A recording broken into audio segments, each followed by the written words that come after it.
So yesterday we talked about how the Mariners are apparently very in on Yoshinobu Yamamoto. We're going to talk about the possibility, explore what it could take to get him, and what it could mean for the rest of Seattle's offseason coming up here on the Locked On Mariners podcast. Colby, hit it. You are Locked On Mariners, your daily Seattle Mariners podcast, part of the Locked On Podcast Network, your team every day. Ahoy, sailors. It is Tuesday, November 28th, 2023. This is signing as Allison Colby Patnode for the Locked On Mariners podcast. Thank you so much for making us your first listen. Subscribe, like, and turn on alerts if you're watching on YouTube, or subscribe and leave a 5-star review on your preferred podcast platform if you like what you hear. And if you're part of the crew and rock with us every single day, let us know in the comments below. And if you want to hear from us even more, please consider signing up for our Patreon. You can now get a free 7-day trial to check out the show. The link, as well as our social accounts, is in the description of this episode.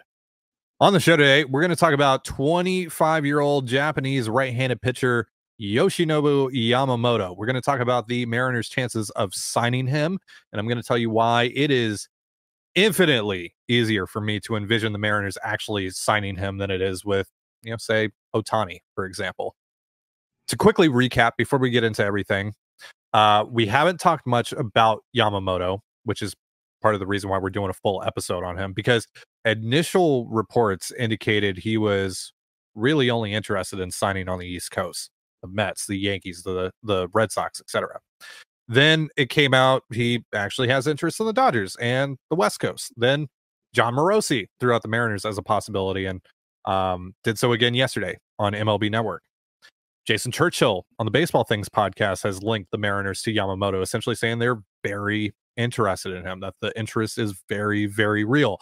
So I started asking around myself because of that and heard pretty much the exact same thing. So all signs, from my understanding, point to the Mariners being right in the thick of the Yamamoto race. And now, Colby, that begs the question, why do the Mariners want Yamamoto? What makes him so good, and why are they targeting more pitching on the high end when, you look at this roster, seems like the biggest need is offense? Sure. Well, we tackle the last point first. I just want good players, and Yamamoto is the second best player in this free agent class, and only because Shohei Ohtani is a unicorn, and pretty much any other year, Yamamoto is the guy in a free agent class. He is arguably the best pitcher in the world. And that might not be hyperbole after his rookie season in Major League Baseball. You're not an ace until you've done it in the league that you're going to pitch in, but Yamamoto is about as close to a sure thing as being an ace as you can possibly imagine. And again, he's only 25 years old, where most free agents don't even get a shot to make serious money until 28, 29, 30, 31. He's 25. He's won the Cy Young Award in the MPB 3 years in a row. He's won the Triple Crown. Only the second player ever to do that, by the way, in MPB history. He's won the Triple Crown of pitching 3 years in a row. He's 25 years old. It is plus command of 3 double plus pitches. The fastball is 95 to 98, plays really well at the top of the zone. He pairs that with a beautiful curveball, probably the best right-handed curveball in the world, 77, just a huge drop, beautiful pitch, gets tons of whiffs. And then his splitter is also the third 70 or better grade pitch that he has. It's really effective, particularly against lefties, but obviously a 70 grade pitch, it wouldn't be 70 grade if you couldn't also get righties out with it. So he also has a slider or a cutter. It kind of blends into, those two pitches. Sometimes it's tough to tell them apart. But that pitch is solidly average to above average. It's not a bad pitch. He just doesn't really need to use it when you're throwing 95 to 98 at the top of the zone with a hammer for a curveball and just, a Felix Hernandez level split change that you're throwing up there. You don't really need the cutter that often. But when he does throw it, he gets swings and misses. He gets bad and weak contact off of it. Yamamoto's been incredibly durable. He's thrown at least 160 innings each of the last 3 years, career high of 192. He's, if he throws 100 innings or 190 innings, he's going to strike out, 210 guys, give or take. Doesn't walk anybody. Again, 40 walks in 193 innings. then 42 in walks in 192 innings, and then this last year in 164 innings, 28 walks.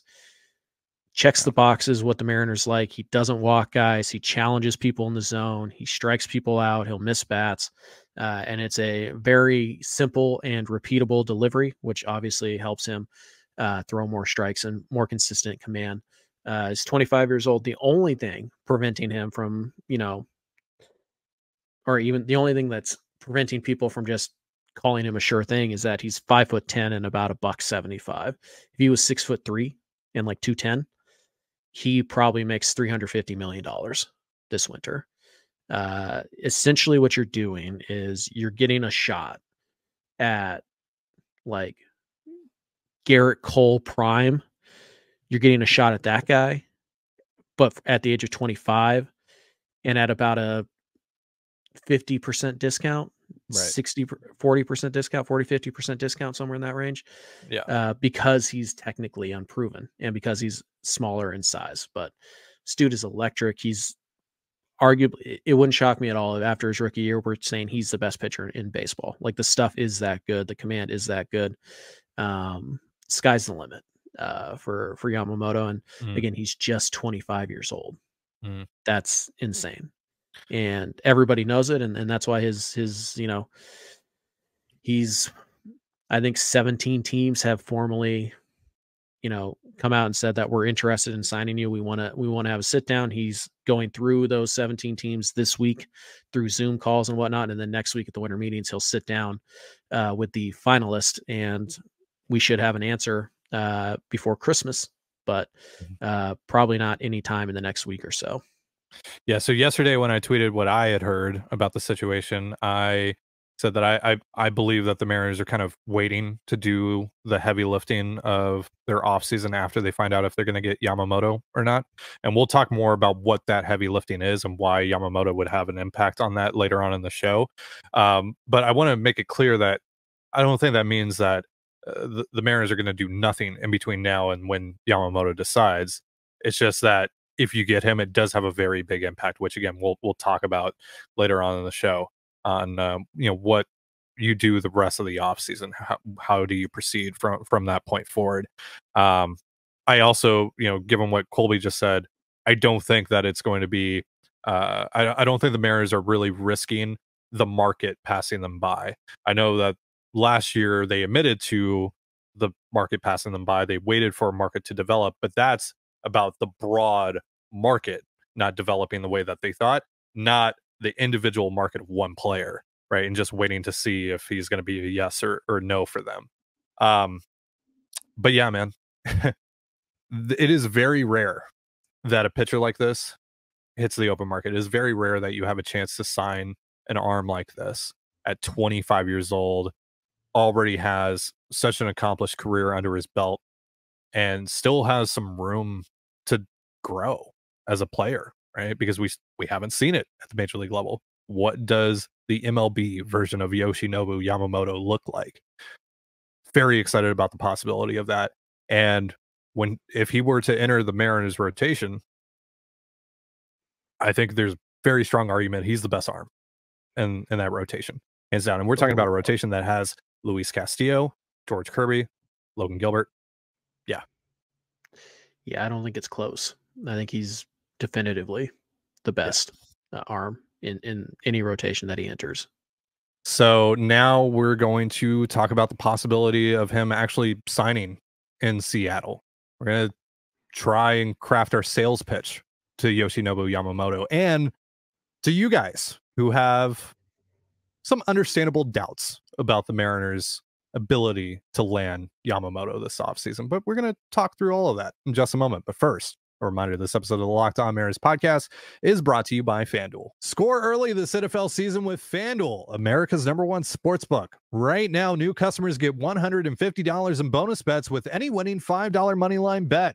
That's $150 if your team wins. So if you've been thinking about joining FanDuel, there's no better time to get in on the action. The app is so easy to use, and there's a wide range of betting options, including spreads, player props, over-unders, and a whole lot more.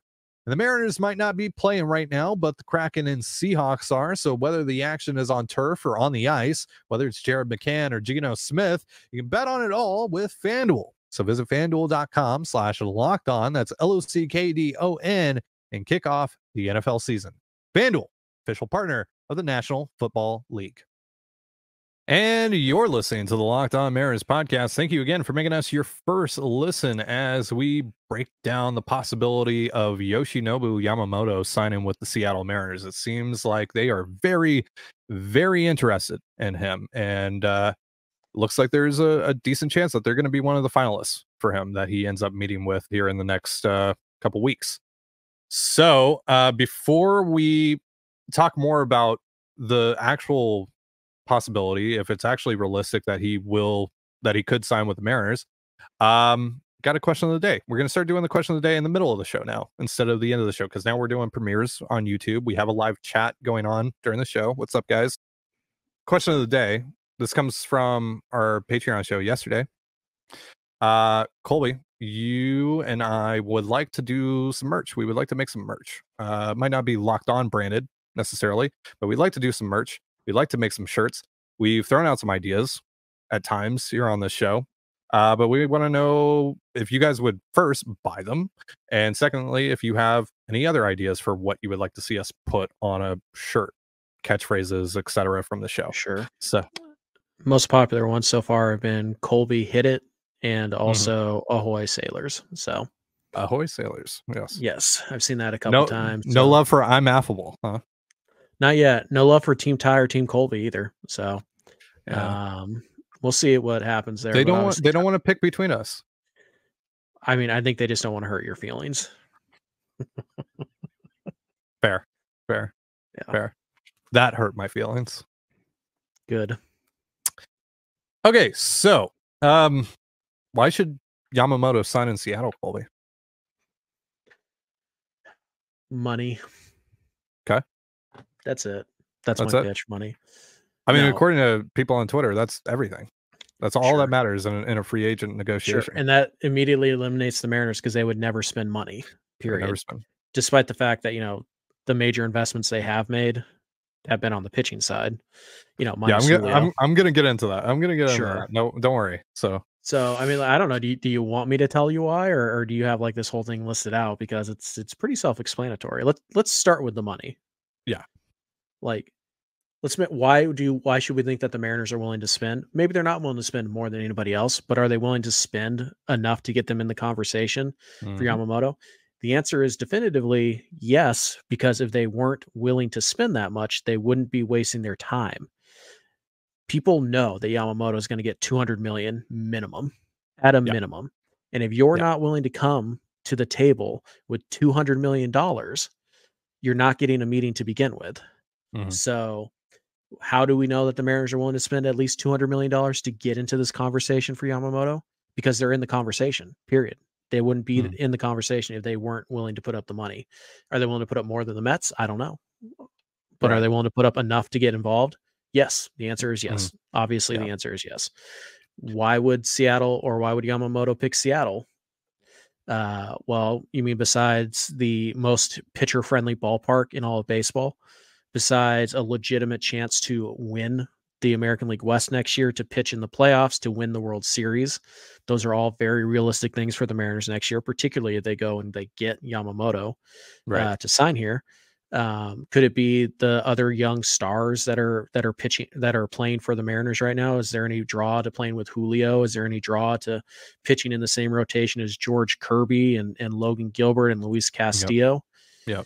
Is there a draw to the city of Seattle, which has a roughly 19% Asian population, something that some Japanese players have talked about preferring? We don't know if Yamamoto prefers that, but again, this is a sales pitch.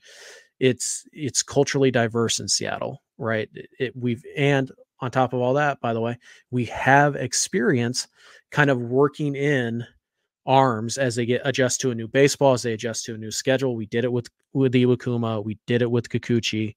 Yep. We have been open to a 6-man rotation, and we're probably more set up than any other team that's talking to you to go to a true 6-man rotation without skipping a beat.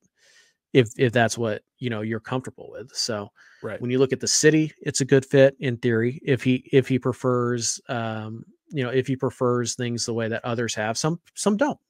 And that's what these meetings are about. You have to try and figure out what is it that he's looking for and what can we offer that kind of checks those boxes for him. And maybe you can't Right. offer everything, and that's why you're out. But I think you look at the city, you look at the ballpark, you look at the team that's around him, you look at the opportunity to win, you look at the money. Seattle's a strong contender in all of those areas. Yeah. So if he cares about, by the way, also non-intrusive media, like this is a media that's just going to leave him alone, when he's not on the field. It's a pretty good fan base that wants to win, is desperate to win. It's an ability to kind of, create your own legacy by being the guy to take the Mariners to the World Series. And in the back of his mind, maybe this doesn't matter, maybe it doesn't, but a pretty rich history of Japanese players coming to Seattle and succeeding. Obviously, Ichiro, Kazuhiro, Hisashi Wakuma, Yusei Kikuchi. There are very few teams that can boast the level of success with Japanese-born players that the Mariners can. So that matters to them. That is another pitch that you can make. So there's a pretty strong case to be made that the Mariners can make to Yamamoto. But the biggest one is the idea that they won't spend money on him. Of course they will. If they weren't willing to, they wouldn't be in on the meetings right now. So this is going to be partly a sales pitch to Yamamoto from my point of view, and partly a sales pitch to our listeners who are understandably skeptical about the team's ability to both convince Yamamoto to sign in Seattle and spend the dollars it will take to get him. And you've touched on some of these things already. I think firstly, let's make a very important distinction. The Mariners haven't struggled to attract free agents to Seattle. They've struggled to attract free agent hitters. It's a big distinction. And some of the reasons hitters don't want to come to Seattle are the reasons pitchers do, right? At least half of your starts on a year-to-year basis are going to be in one of, if not the most pitcher-friendly ballpark in the sport. All right, take Blake Snell, for example, right? Yeah, Blake Snell wants to play for his childhood team. That's a big reason that he has interest in the Mariners, but he also knows what pitching in Seattle could do for his career. A lot of pitchers do. It's a great place to pitch. And just recently, they've signed Robbie Ray coming off of a Cy Young season. They got Luis Castillo to sign an extension just 6 weeks after getting here. And they signed a Boris client in Yusei Kikuchi and on a lower level, James Paxton as well. So I'm 100% confident they can attract pitchers of all skill levels and different circumstances and different hurdles that you have to overcome to Seattle because they've done it multiple times. And you don't have to go far back to really see that. And they've built a reputation for themselves as one of the premier franchises for pitching. They have become notorious for getting, the most out of their pitchers and even changing the trajectory of a few careers like Edwin Diaz, Paul Sewald, Kendall Graveman. They have one of the best, if not the best rotations in baseball already, even without Yamamoto. So if you have money to spend, and again, despite the understandable skepticism in the fan base, the indication that I've gotten is that they do, and no hitter wants to take your money, and the ones that do, you would have to grossly overpay to convince them to come to Seattle. Why do that when you could just further boost your strength at a position where you have a better chance of paying, fair market value for a high-end talent, where you make someone like Bryce Miller essentially expendable, deal him to one of these teams that either loses out on all the starters on the market or doesn't want to pay the money for one, like maybe Tampa Bay, and get yourself a bat that you really, really need. And maybe it's a bat that, not many can feasibly acquire because you have a commodity they simply don't have. A lot of teams just don't have. And in terms of benefits for a pitcher like Yamamoto, you talked about some of this, you have the ballpark advantage over teams like the Yankees and Red Sox. Much more pitcher-friendly ballpark at T-Mobile Park than it is at Yankee Stadium and Fenway. You have one of the best recent track records in baseball with your pitching development. You have a better pitching staff across the board than arguably anyone that we've heard linked to him. You have one of the best pitching coaches in the game in Pete Woodworth. You have one of the best catchers in the league to work with in Cal Raleigh. And you mentioned this, Colby, perhaps the most underrated advantage the Mariners could have is that they're better suited than anyone in the league to run a quality 6-man rotation. And they might do that whether they add another starter or not. And again, why does that matter? Japanese pitchers usually start once every 6th or 7th day over an MPB. They're not used to this kind of workload. Yamamoto is not used to this kind of workload. We saw it have an impact on how the Mariners deployed Yusei Kikuchi in his first year with the 1-inning piggyback starts and whatnot. Kikuchi also talked about how the ball is different in MLB, and that took a while to get used to. So if Yamamoto cares about this, maybe he doesn't care about anything I'm talking about right now and just wants to get paid. It's fine. The Mariners can ease him into MLB life better than anyone can. And like, I know you mentioned it, but have you noticed how, Colby, have you noticed how I haven't even talked about the Japanese allure of the Mariners yet? Mm-hmm. Yeah, it was the last thing I mentioned. Yeah, I've talked for a hot minute now, and I haven't until now uttered the name Ichiro or mentioned the strong Asian population in Seattle, or that it's the closest to home he could possibly be in MLB. And that is why this is infinitely easier to talk myself into, and frankly more believable than Ohtani. And because Yamamoto is a pitcher, and the Mariners actually have recent success negotiating long-term contracts with top-end pitching talent, Ray, Castillo, etc., I'd even say he's easier to talk myself into than really any big name free agent we've talked about with this team over the last few years. And I kind of feel silly for only realizing it now, because it makes so much sense. The more that you really work it out, because over the last few days, I've really started to think about it, and it makes just so much sense. It makes so much sense.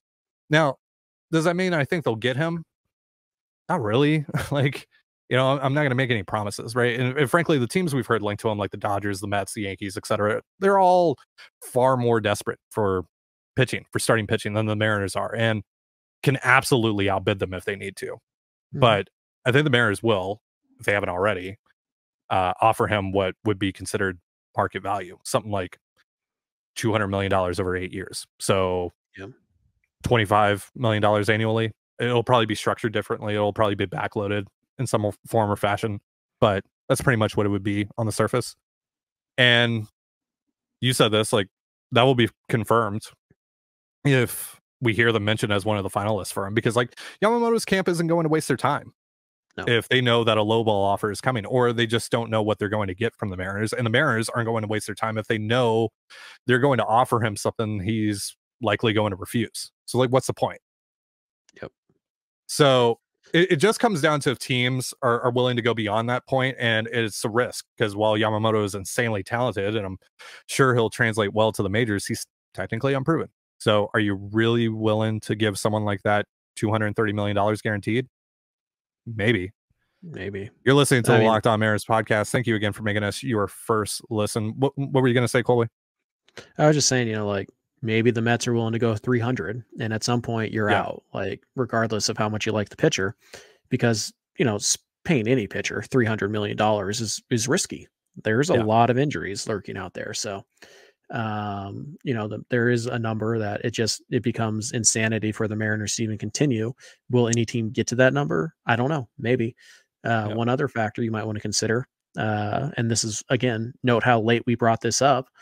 There's no state income tax in Washington. Right. There's pretty hefty ones in California and New York. So, that is something where maybe the Mariners don't have the highest number, but it would be the most, take home pay, essentially. There are some legitimate selling points that the Mariners can bring to Yamamoto's attention. But at the end of the day, it's entirely possible that Yamamoto hears all this, he thinks about it, and he says, I want the big market. I want New York. I want Los Angeles. I want Chicago. And that's just not something the Mariners can do anything about. Right. So if the money stays relatively close, in my mind, I don't see any reason for Yamamoto to pick one of these teams over the Mariners, other than something, surface level, like what you said, or he just really wants to play for a legacy franchise, or he just wants to be the guy on a team's rotation. And maybe it's as simple as that. Maybe. But I mean, maybe he wants to play with, a Japanese player who can kind of show him the ropes of right, living in America and all that right, stuff. So there are certain things that the Mariners they just can't do anything about. Like right. if he wants to pitch for an elite like you know a blue blood like the Yankees or the Red Sox, you just can't do anything about that. You're not a blue blood. You're never going to be. Yeah, So you're out. If he wants to pitch in a big market, okay, you're out. You can't offer that. He wants to pitch on the East Coast, like you're out. You can't like there's nothing you can do about that. So yeah, yeah, yeah, there are certain things that are just going to be that could be deal breakers for yeah. Yamamoto. And But and as I said on the show yesterday, it's become abundantly clear the Mariners' issue with free agents in recent years has been their reluctance to hand out 6+ year deals, not because they're unwilling to spend up front.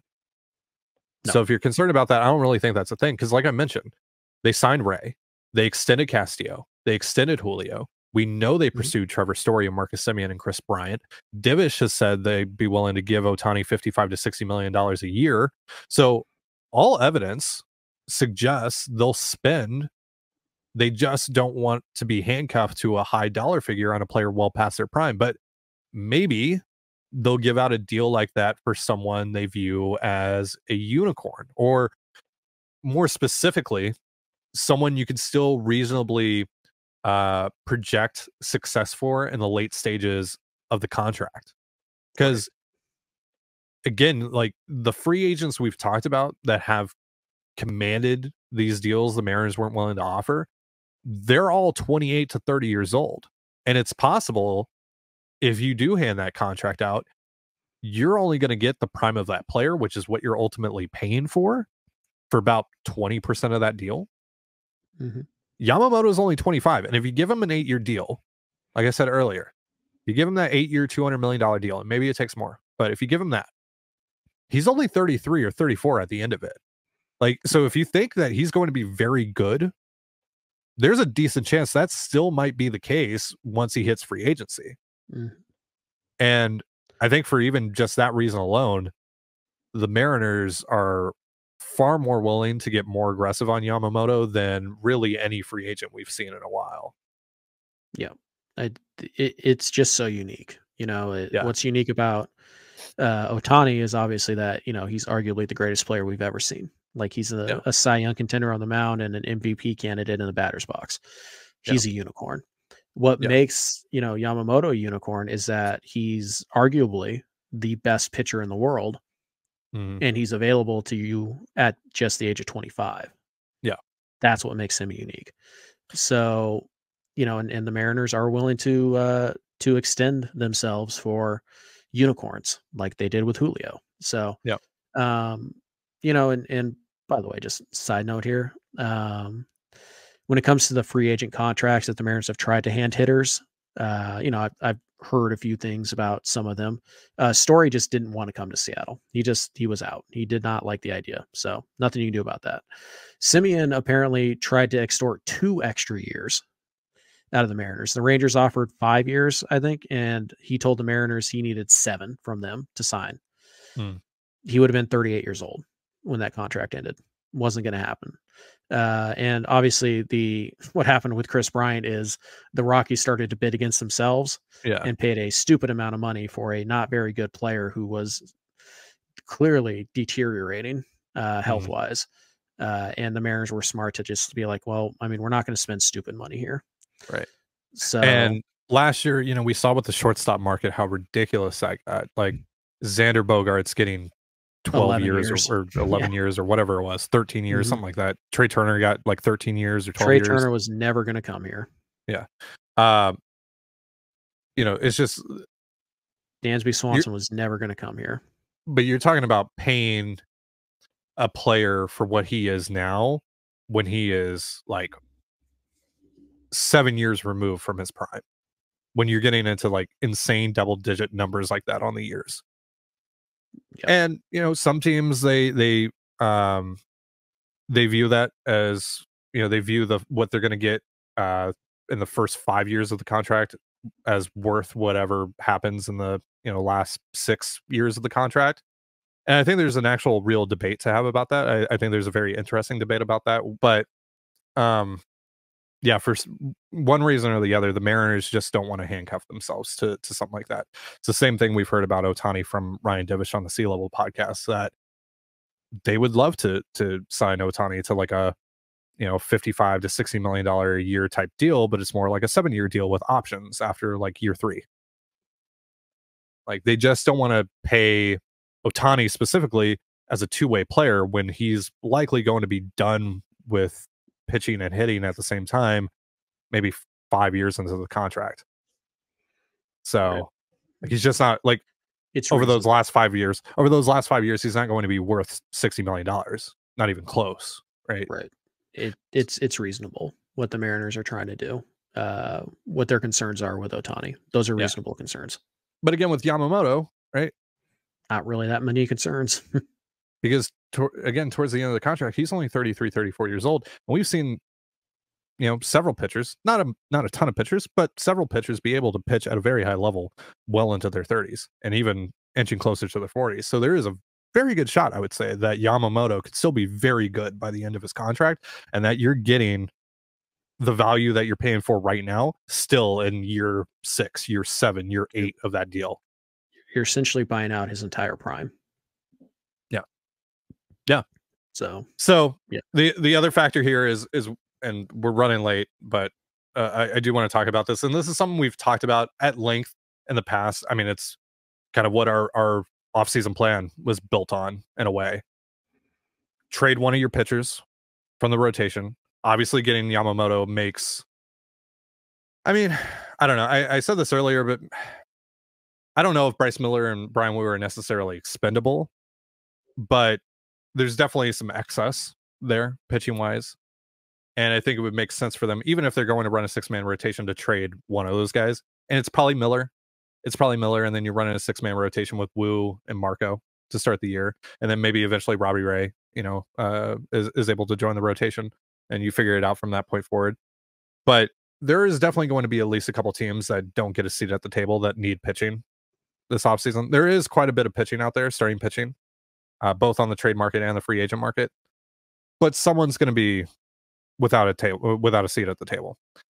And I think one of those teams could be the Tampa Bay Rays, who we've talked about a lot as a great fit for the Mariners in terms of bats. And they typically, like, they spent on Zach Eflin, and they're paying Tyler Glasnow $20 million right now, but they're trying to offload that. They're trying to trade him, it seems, apparently. I don't think they're going to pay for pitching this offseason. And they need pitching because Jeffrey Springs is going to miss half the year. Drew Rasmussen is going to miss half of the year. Shane McClanahan is going to miss the whole year. Bryce Miller makes a lot of sense for the Tampa Bay Rays.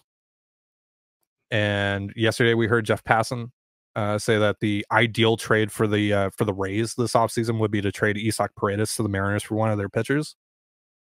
That could make some sense. I have concerns about Paredes' bat speed and how his hitting profile plays at T-Mobile Park. I think there's some legitimate concerns about that. I don't think it's as much of a slam dunk as a lot of people I've seen think. But Yandy Diaz, Randy Arozarena, Josh Lowe, we've talked about these guys ad nauseum. And so if you sign Yamamoto, that opens the door wide open for you to then trade Miller or Wu to a team like the Rays, to a team like the Brewers, for the offensive help that you need. And meanwhile, you have what can only be referred to as the FU rotation. Like, we're talking about, if they added Yamamoto to this rotation, Logan Gilbert is your number 4. Mm-hmm. Robbie Ray is your number 5 when he gets back. Yep. We're talking about 4 legitimate Cy Young contenders: Gilbert, Castillo, Yamamoto, and Kirby. Mm-hmm. This has the potential, I'll just say the potential, to be one of the greatest rotations we've seen in a long time. That's going to do it for our show. Thank you so much for joining us here on the Locked On Mariners podcast. Please let us know about the question of the day. Please give us feedback. For Colby Patnode, I'm Ty Gonzalez. Be sure to give us a follow on Twitter at LO_Mariners. You can follow me at Dan Gonzalez, CANEGNZLZ, and Colby at CPAT11. That's CPAT11. You can also find all that stuff in the description of this episode. Thank you again for making us your first listen. Have yourself a beautiful baseball day, and we'll see you next time. Peace.